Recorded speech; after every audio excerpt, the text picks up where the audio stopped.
All right, so welcome to the deep dive. We've got a really, really interesting stack of stuff to dig into today. Yeah.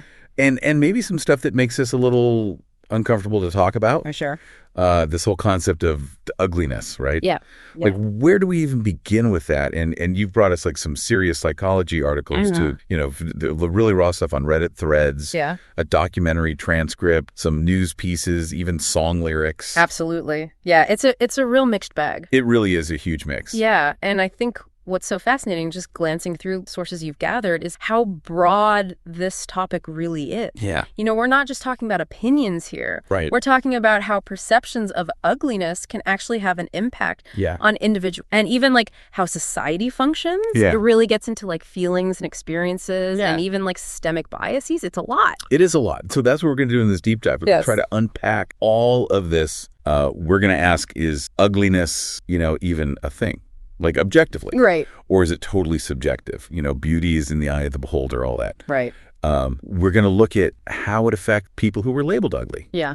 Or maybe even more importantly, Yeah. how it affects people who feel ugly. Definitely. And then, the big picture stuff, like what does all this mean for society? Yeah. What are the consequences of all this? Yeah. So where do we even start with all this? I mean, ugliness, it's kind of a loaded topic, right? It is, yeah. And I think a good place to start might be with like trying to understand what ugliness even is. Okay. Is it like a real thing, like a fixed thing, or is it all about perspective and cultural norms?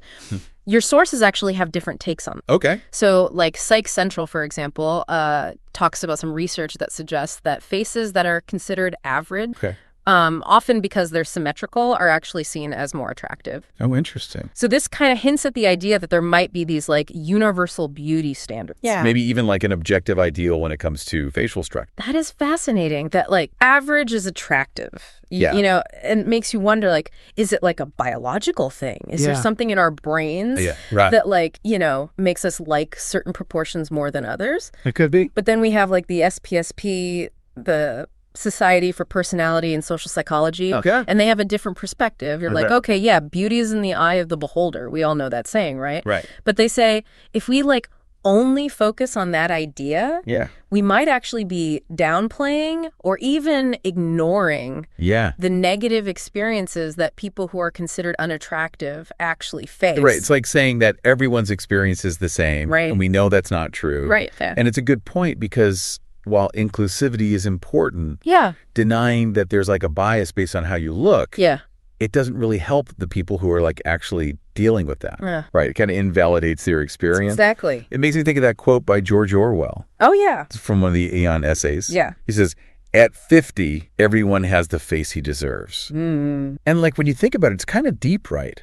It is, yeah. It's suggesting that there's a connection between how we look and like, the lives we've lived, the choices we've made. Yeah. So it's not just about like what we're born with. Right. It's like our experiences kind of get etched onto our faces too. Yeah, like our faces tell a story. Exactly. And that affects how people see us. Absolutely. And that adds another layer to this whole subjective versus objective thing, because it implies that as we get older, like our personality, our experiences, they become part of how we look. Right. And that makes it even harder to figure out what ugliness even means. Right. Is it just skin deep or is it something more? Wow. Okay. So that leads us to some of the more like intense stuff that you've brought.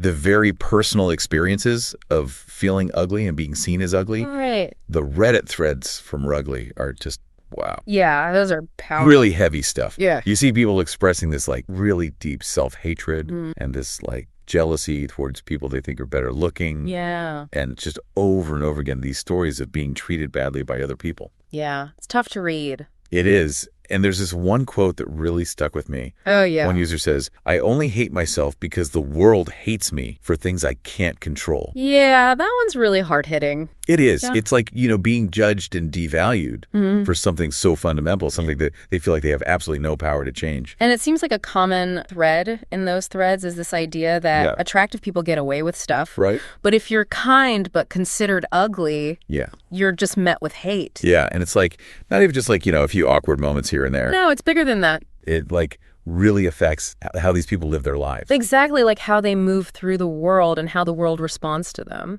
And you know what's crazy is it's like the halo effect in reverse, right? Oh, yeah, absolutely. Like we automatically think attractive people are good. Right, good people. But then we assume unattractive people are bad. And it's not just an assumption. Right. It leads to actual discrimination, right. Real consequences. And there's this one user in Ember Lonely who talks about how feeling ugly affects literally every aspect of their life, from just trying to talk to people to, trying to find a romantic relationship. Which is already hard enough. Exactly.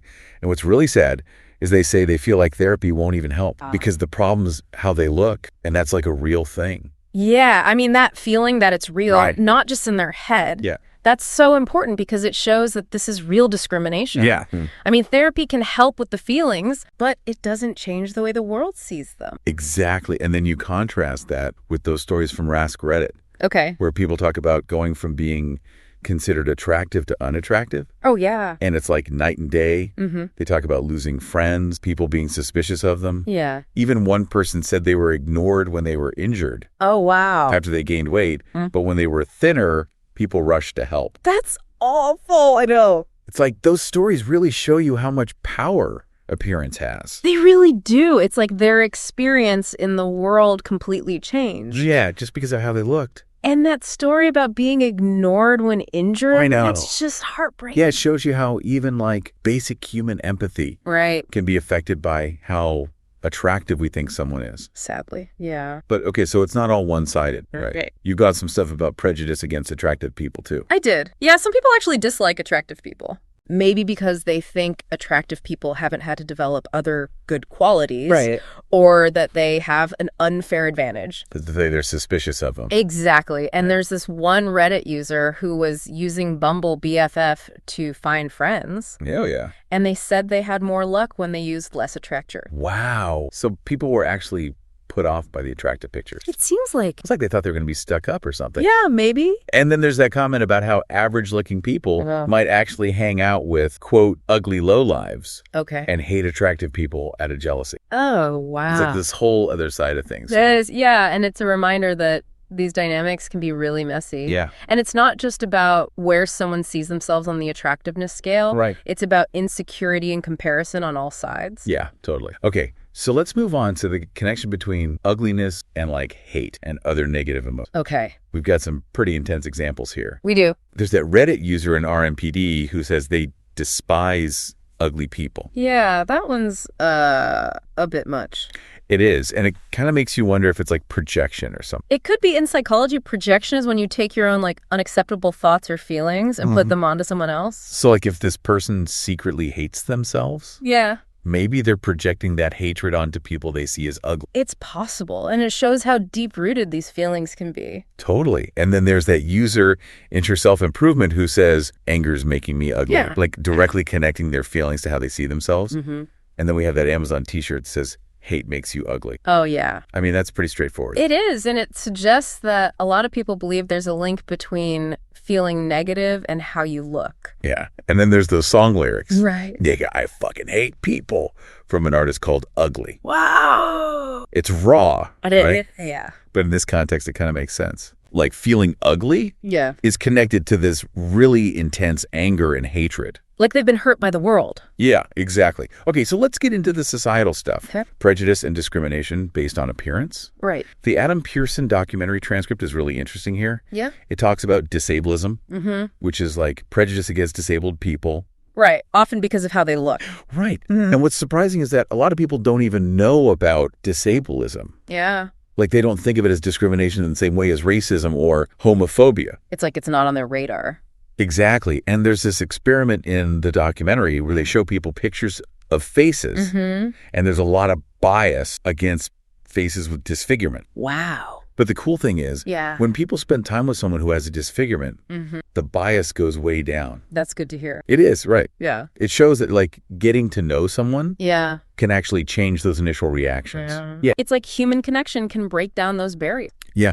And the SPSP article we talked about earlier. Right. It says that people don't just see unattractive people as like less moral, but they actually expect them to do bad things. Oh, wow. Like disgusting things. That's a bit much. I know.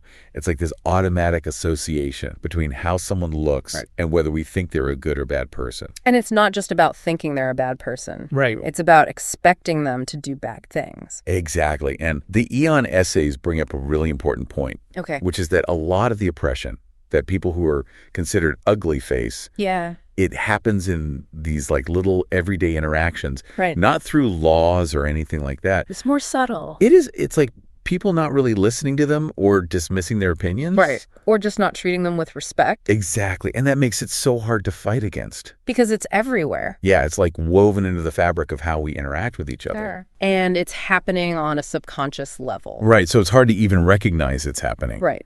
So, okay, given all this negativity and bias, what can people do? Like, what does the material say about coping mechanisms and finding well-being? Okay, so there's this Psychology Today article that's aimed at highly sensitive people, HS. Okay. And they give some specific advice. Like what?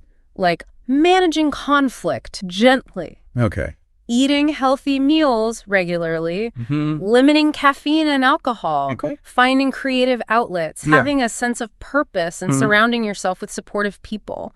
Basically taking care of yourself. Basically, yeah. And it makes sense for HSPs because they're more sensitive, so negative interactions can really affect them. Right. So having that stable base helps them deal with the negativity from outside. Okay. And what about people who are just like generally feeling ugly? So Psych Central and BetterHelp suggest some things like challenging those negative thoughts, practicing self-compassion, having a healthy lifestyle, and learning to accept yourself. It's interesting that they both say that feeling ugly doesn't mean you are ugly. Yeah. And that negative self-image is actually really common, especially for teenagers. Makes sense, right? Teenagers are already going through so much. Exactly. And BetterHelp also talks about surrounding yourself with positivity and letting go of negativity. Good advice. Yeah. And they point out that people who put others down are often insecure themselves. That's true. They might be projecting their own issues. Right. So don't take it personally. Exactly. All right. Last thing. Let's talk about the bigger picture. Okay. The role of hate in society. Right. Because this feeling of being an outsider or devalued because of how you look kind of connects to bigger issues like hate and scapegoating. Totally. The Franklin Observer article talks about Hitler using the Jewish people as a scapegoat.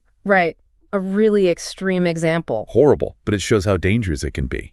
Yeah, to blame and hate entire groups of people. And the article also describes people who hate as often being irrational, and their whole self-worth is tied to hating other people. Like they need to hate to feel good about themselves. Exactly. And it's like that learning for justice analysis of hate group rhetoric. Oh, yeah. They talk about how these groups use bad logic. Right. And target specific groups. Usually marginalized groups. Right. And then there's that piece called Mean, Green, and Ugly. Okay. And they say that hate is something that's learned. So not something you're born with. Yeah, exactly. Yep. And because of that, we can unlearn it. Yeah. We just need to understand how it spreads. Right. Like, what are the mechanisms? Exactly. And finally, Brian Zahn's piece. Yeah. It's all about choosing compassion over rage. Even when it's hard. Even when people are doing awful things. It's about not adding to the ugliness in the world. Right. So, wow, this has been a lot. It has. I mean, ugliness is way more complex than I think we realize. Definitely. We've covered everything from like feeling ugly to societal prejudice to like actual hate groups. It's all connected. It is. And the main takeaway for me is that even though ugliness is kind of subjective, how it affects people is totally real. Absolutely. Their experiences are real. Yeah. And like all those stories we talked about. Yeah. And the analysis of prejudice, it really proves that. And I hope that by like talking about this stuff, even though it's uncomfortable, we can all be a bit more empathetic, aware of our own biases. Because we all have them? We do, yeah. Even the ones we don't realize we have. So, okay, last thought for our listeners. Okay. Since, you know, we live in a world where people are constantly judging each other based on how they look. Yeah. What can we do to actually value what's on the inside? That's the big question, right? Yeah. How do we challenge those negative perceptions, both in ourselves and in how we interact with other people? It's a lot of work, but it's important. It is. And like, what responsibility do we have to create a world where everyone feels valued and where that ugly effect of hate and prejudice is like gone? That's the goal. It is. A world without ugliness. Yeah, a world where we look beyond the surface. Exactly. All right, that's the deep dive. Thanks for listening. Thanks for having me.